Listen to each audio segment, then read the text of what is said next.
especially for Okay. guys, that's such a big trigger of attraction, whether or not a guy is on his purpose or has a purpose.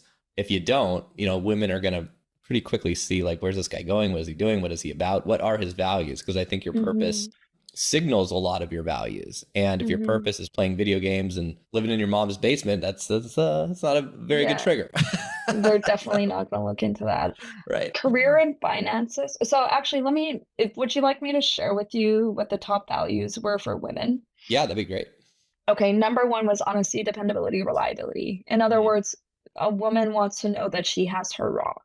And believe me, the score that you have in your first 3 months can change within the next year, 2 years, 3 years. In fact, my husband and I, we've had our little ups and downs. This is normal. It's marriage, right? Mhm. But if you don't check that and if you don't put your pen to paper and are able to articulate what's missing from your partner, you're likely not going to climb out of a hole of Mhm. resentment and contempt, Right. right? Just gonna So that was drum. the number one. The second one was Sorry, communication style. when you say Uh-huh. your score's changing, Mhm. does that mean you need to take an assessment every year or so to make sure that value is still the same, or what do you mean exactly by that? Yeah, I'll give you an example. So Mhm. 6 months into the relationship, Kevin and I, we did the formula together. He was exactly 4% above me, actually, right? Okay. And he didn't realize I admired him. Yeah. And I'm like, yeah, I love you, right? And he didn't realize, and it actually Yeah. made him feel great, right? So here's the thing: after we were married, I think within our first year, things got a little rocky, right? We were not aligned. We Hmm. were arguing. We were not seeing eye to eye, so we did the formula together again. And here's what happened. Where I felt he was scoring less in dependability and reliability. In other words, where's my rock? I need my rock. I miss Hmm. my rock, right? He felt I was scoring less in communication manners. And it's true. I was getting a little too sharp with my Hmm. tongue, a little too impatient, right? Yeah. So we're both unhappy with each other. We're both projecting that shit into our relationship, and we're essentially doing this back and forth of, well, you suck, I'm going to reduce your score. Sorry, not in those words, but you Yeah. know what I mean.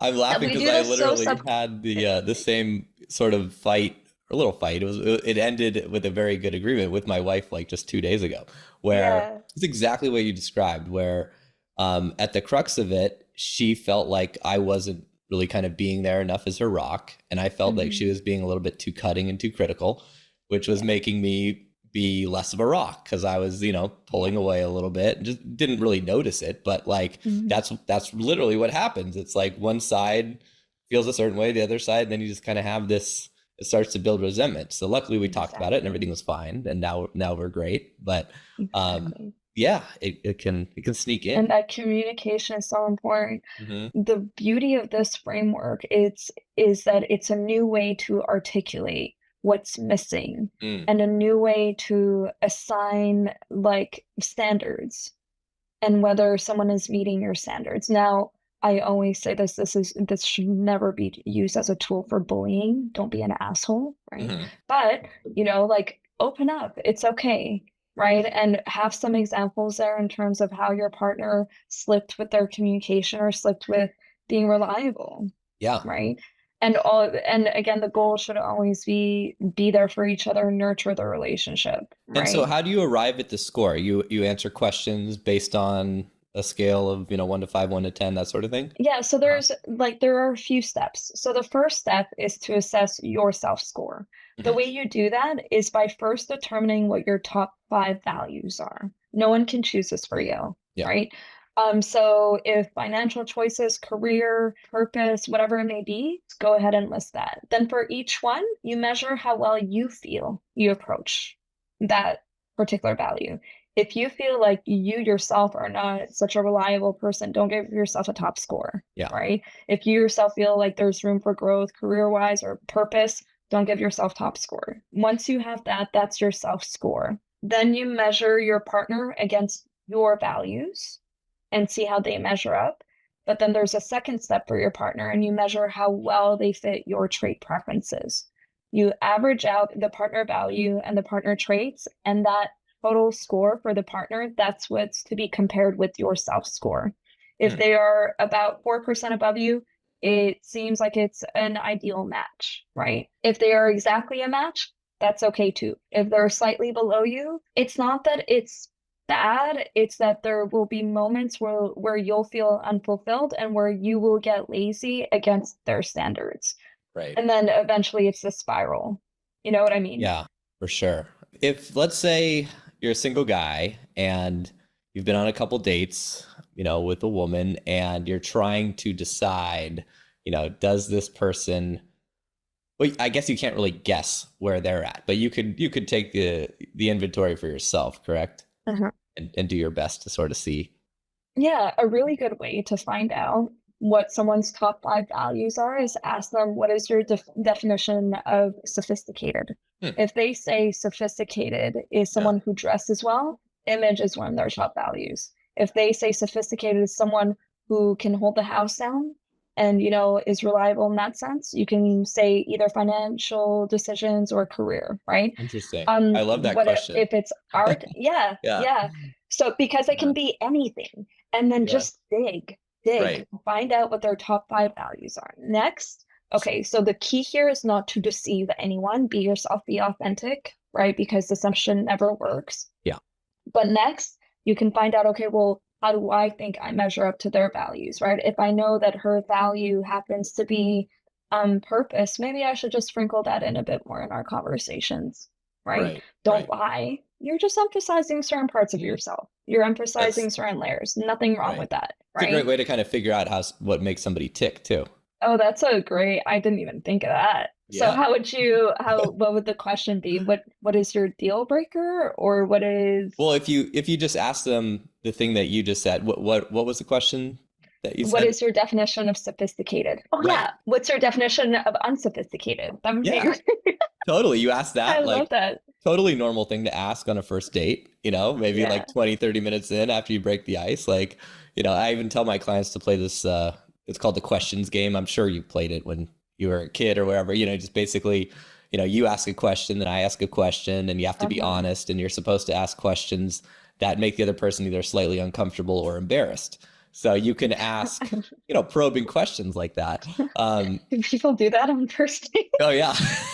It's a thing. Okay. Yeah. Well, for my clients, I guess it is. Yeah. So I typically tell them, to sort of play that questions game. Maybe at the second, you go to the first place, you get a drink or a coffee, and then, you take a little walk, you go to another place. And then, you've kind of settled into the date a little bit. Everyone's a little bit less on edge. And then you bust out the questions game and see if she wants to play.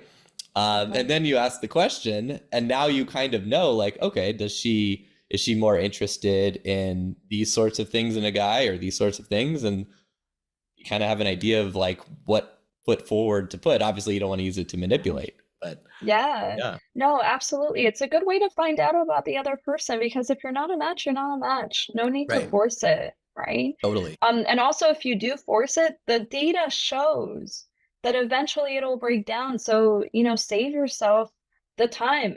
Yeah. Just don't do it. You know what I mean? Totally. But I will say also there's a distortion that I came across. So when I say distortion, it can be like a manipulation of scores, or it can be what happens if you don't have a healthy approach to scoring and your scoring method. Okay. So one of the distortions is the deceiver, right? So there's a high level deceiver, mid, and low. If it's low, it means that you're just kind of like not including some info. What's that? Oh, you're withholding? Withholding or omitting. Mm-hmm. You're omitting certain facts about you. Not a big deal, right? If you're mid, you're talking about it, you're including the information, but you're not providing the whole truth. And then if you're a high level deceiver, and this can happen with your partners, this is a straight up lie. Lie. Like, I'm CEO of such and such, and it's simply not true, and they haven't held a job for like 3 months. You know what I mean? This always comes out. Always. So whether you're a woman looking to snatch a guy who's got a high score and you're like, let me convince them I'm also a high score, or if you're a man, who's looking to impress a woman, that is never the safe way to go. The safest way to approach is to be confident about your own score. Another thing that the analytics found is that the people who were currently in a relationship had a high self-score. In other words, if you don't respect yourself, if you think that you're not approaching life in a respectful way or in a loving way, if you don't have self-love, you are not likely going to sustain a relationship. So that cliche, you can't love someone else unless you love yourself, is numerically validated. I love that. My clients are so annoyed with me when I say that. But it's true. It's true. You will Yeah. not sustain the relationship per the data, right? The So the other person's goal, gonna feel, they're gonna feel it. They're gonna feel that like you're lacking that confidence. You don't feel that way. You're gonna wear it like a bad it's cologne, gonna and it's gonna hurt your exactly. score. Yeah, Right? exactly. Mhm. They're always going to pick up on it. So let's assume that one of your values is education. Okay. And let's assume you're on a date with an MD and you happen to have a bachelor's or nothing at all. Yeah. Okay. You could either lie about that or you could be confident in yourself that there are different tools of education out there. There are different modes of education. If you listen to podcasts, if you read articles, if you know a lot about the world, that is education. Yeah. Right? Yeah. So when you approach that person, say with confidence, I have a bachelor's or whatever it may be, or less, right? But go ahead and talk about your knowledge. It's okay. But that strength and that confidence will be felt. For sure. Yeah, I love that too, because there's such a draw to potentially, fib the truth, or if you feel like they're higher status in a certain area, your insecurity is going to come out if you feel like you're not owning it, right? But what you said is so important, where you're like, listen, I may not have the PhD or MD, but I'm from the school of hard knocks and I've got a lot of life experience, and that's, just as valuable, in a lot of cases more valuable than the book smarts. So yeah. I love what you said. Own it. Just own it. Be good, be strong, be confident, right? And in the end, these scores are all about perception. There's no truth in them, right? You could see a PhD and give them a 20% if you wanted to, because you're a jerk, right? Or you have high standards, right?